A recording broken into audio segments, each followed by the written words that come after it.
All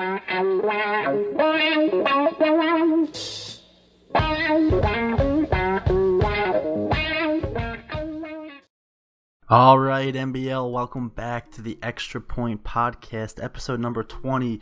Today, I'm joined here by Bomber, owner of the Detroit Lions. We're going to go ahead and cover a couple topics today.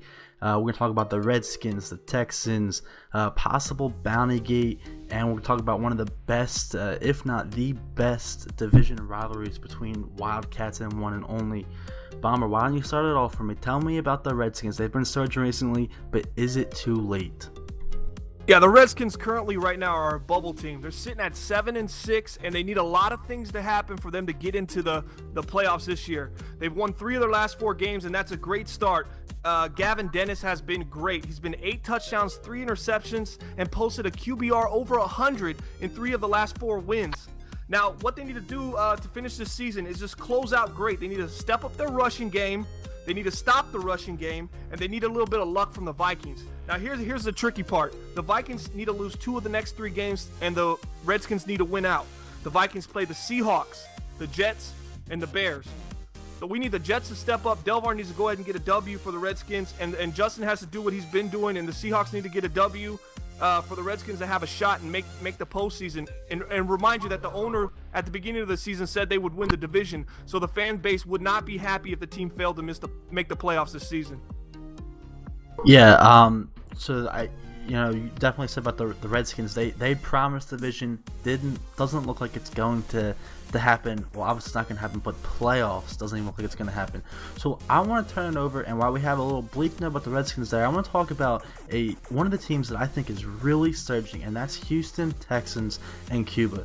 This guy, since he's been in MBL, he's finished I think he's been in the top 3 for 3 seasons. Bottom 3, top 3 in the draft for 3 seasons.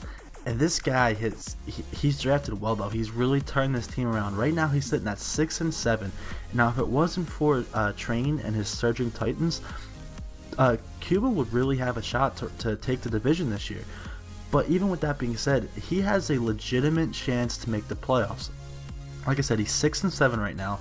He's the wild card right now is 8-5. But to finish the season up, he's got if he pulls out a win against the Titans, who he plays this week, that would be huge, because then he has to face 2 teams with very poor records. He has the Colts and the Jets in the last 2 wins. So if he can finish out and take 3 wins, then he would finish with 9 wins, and just hope that either the Chiefs or the Broncos can only win one of the 2 games, and he has a real chance of possibly making the playoffs for the first time. A lot of this, his rookie quarterback, first overall pick, Marshall Blair. The guy hasn't been performing great. He's done a lot of interceptions, but down the stretch where he's been winning games is when he's not turning the ball over. So if he can hang on to the ball and not turn it over so much, this guy has a chance. He's got a pretty decent pass offense. He's ranked 10th. His defense, it's not doing it for him. It's all in that arm of Marshall Blair. He's the only guy that's carrying this team forward right now. So if they can get that defense rolling a little bit, they're going to be a team to really reckon with down the stretch. And you got to look at Houston. One thing I would like to point out is the nice chemistry between the young first overall pick Marshall Blair and DeAndre Hopkins. A lot of people compared them to Culpepper and Randy Moss from the late 90s, and I definitely can see it. DeAndre Hopkins has turned into a complete superstar this year. I believe Stephen A. Smith called him a bona fide stud in the Madden Bomber League recently on a tweet, and that's just big praise from a young duo that's definitely making some waves in the quarterback's first year in the league. Yeah, like you said, Hopkins is having a fantastic year. He's 2 yards shy right now of 1,000. This is going to be his first 1,000-yard season, and he's going to break it with some room to spare.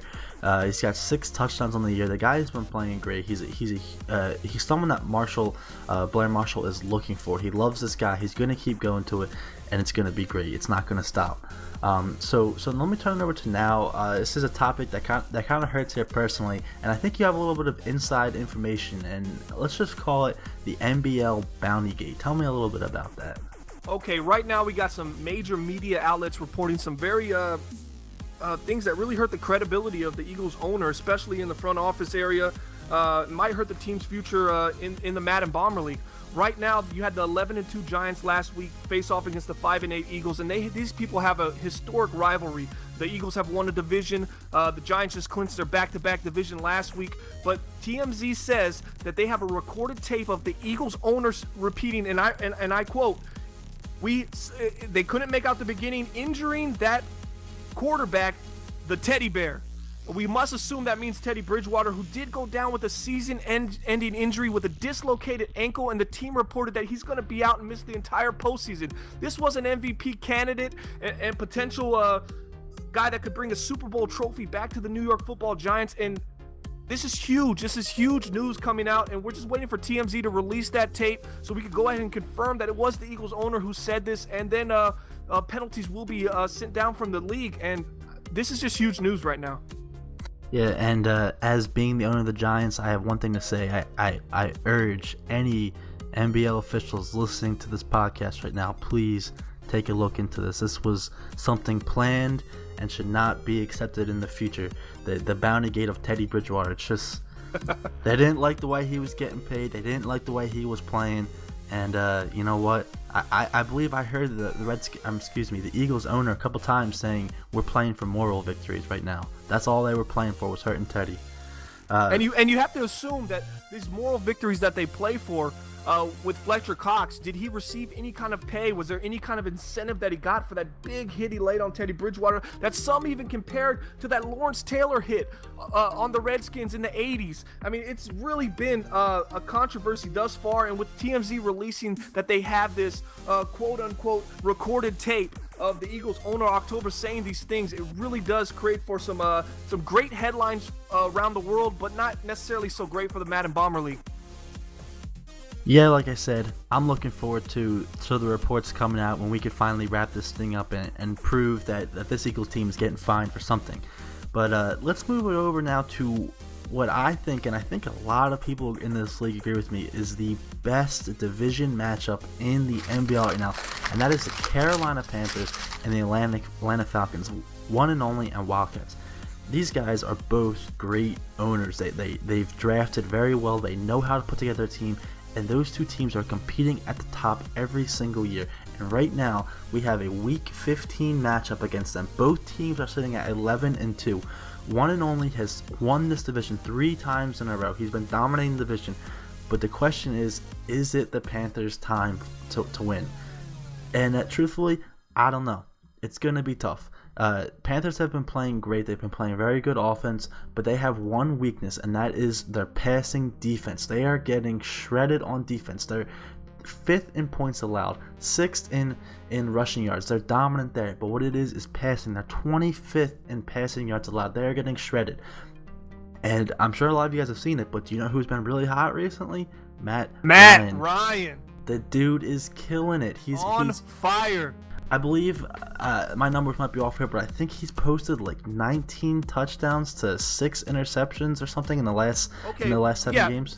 Atlanta tweeted recently, and they're very high on Matt Ryan. He had a bounce-back year because you remember when they brought in Colin Kaepernick last year, and he was possibly the face of this franchise moving forward. He didn't pan out. He didn't pan out. It was a disaster. And now you look back at Matt Ryan. First 7 games, 9 touchdowns, 14 interceptions. Probably kind of falling off. But these last 6 games, he's found his youth. He's found the fountain of youth, and he looks like the old Matty Ice that the NBL remembers. He's 16 touchdowns, 4 interceptions, 128 QBR, and throwing at nearly 70% completion. This guy is killing it, and this is exactly how he played at exactly this point in the season when they won the NBL Super Bowl in, what was it, season 11? Season 12? Season 12. Season 12, when they won that Super Bowl, Matt Ryan started playing like this down the stretch, and it carried them all the way through the playoffs, and I'm seeing signs of that again. Yeah, and that's what I'm saying. A lot of people are picking the Panthers to finally take this division crown, but I just don't think it's their year. They've had a great team, but Matt Ryan's a proven quarterback, and he's back at it again, doing what he does best, and that's scoring, throwing touchdowns. and he can't be stopped right now. I really don't think this Panthers defense is going to be able to stop him. I think the Falcons are going to win this, and then they're going to go ahead and they're going to close out the season with a couple more wins, and they're going to lock up the division for the 4th time in a row. And that's going to leave the Panthers, who are right now an 11-2 team, they're going to go in as the wild card at what could possibly be 13-3. That's crazy to think that a 13-3 team is only taking the wild card, but that's going to be how it is. So with that being said, I'm going to go ahead and wrap up our podcast here. A couple things real quick I want to talk about. One, make sure you guys check out our promotion for the NCAA March Madness bracket. Yeah, tell them what you can win, Tom. Tell them what you can win. You're getting great prizes. Xbox One Elite controller donated by Delver, $150 value, great controller. Barry Sanders jersey donated by Homer Hankey, the great Barry Sanders. And then we're taking our donation from APV a couple weeks back. $35 for a 3rd place prize, $15 for 4th place prize. That's the top 4 are getting prizes. And trust me, you want this Xbox One Elite controller. It is next level. It is a great controller, and you want this Barry Sanders jersey. He's one of the best of all time. You got to get it. So make sure you guys fill out your brackets and get involved in that. That's I think Thursday's tip off for that. So you guys got one more day, less than 24 hours left to go ahead and fill out the bracket. So make sure if you haven't done it, you do it quickly. Also, our partner Hollywood Sports. The guy's great. The guy's energetic. He's enthused. He wants sim gaming back in all sports games. Check him out. He's got some great videos over there on his channel. Very, very well done. Check him out. He's got some great stuff. And on all Twitters, make sure we're doing hashtag CFM movement. And that's to represent the CFM movement that we're getting on with Shotmaster, who's got the show on EA Sports on their official Twitch channel, Tuesdays at 9 p.m. Eastern Standard Time. You got to check it out, man. We're going to help change the game this year, MBL. We really have to get involved in this hashtag CFM movement. Yeah, and thank you for saying that too. The CFM movement. Make sure you hashtag it. And this is to not only our MBL members, but members of Grid and all other of Sim Gaming. Make sure you check out Shotmaster's show Tuesday nights at 9. Every Tuesday at 9, we have the CFM movement Twitch that he has, and he's talking about some great stuff about what could be coming in and what we want to see in the future of Madden and Madden 17. So make sure you guys definitely go ahead and check that out. With that being said, we're going to wrap it up here. Thank you guys for listening. We got one more thing, Tom. One more thing. Go ahead. SportsGamersOnline.com. Yes. Our Tom doesn't want. He's a little bashful, but he's going to be an official writer for the Sports Gamers Online. He's already written 2 articles alongside with DK. They've both put in some great work for the Madden Bomber League, and we got some great stuff going on over there. So check out SportsGamersOnline.com. We got articles about CFM wish list. We got articles about gameplay wish list for Madden 17. We have a lot of things going on in the Madden Bomber League. We're going to help change this game the next year, and we hope you all are along for the ride. Yeah, and I do have to say so myself, there are some good articles. They have some really, really detailed information that's going to help with the CFM movement. And we had CFM week 1, gameplay week 2, and actually tomorrow or Friday we're gonna have a gameplay part 2 coming up there. So like I said, make sure you guys check that out. It's some really good stuff, some really detailed stuff that should be added into the new Madden. But now, with that being said, that is going to be all the time. We're gonna go ahead and wrap this up. Thank you guys for listening, and we're gonna see you back here probably next week as we're gonna go ahead and get the playoffs rolling. So good luck to all those playoff teams, and once again, thank you guys for tuning in for our 20th episode.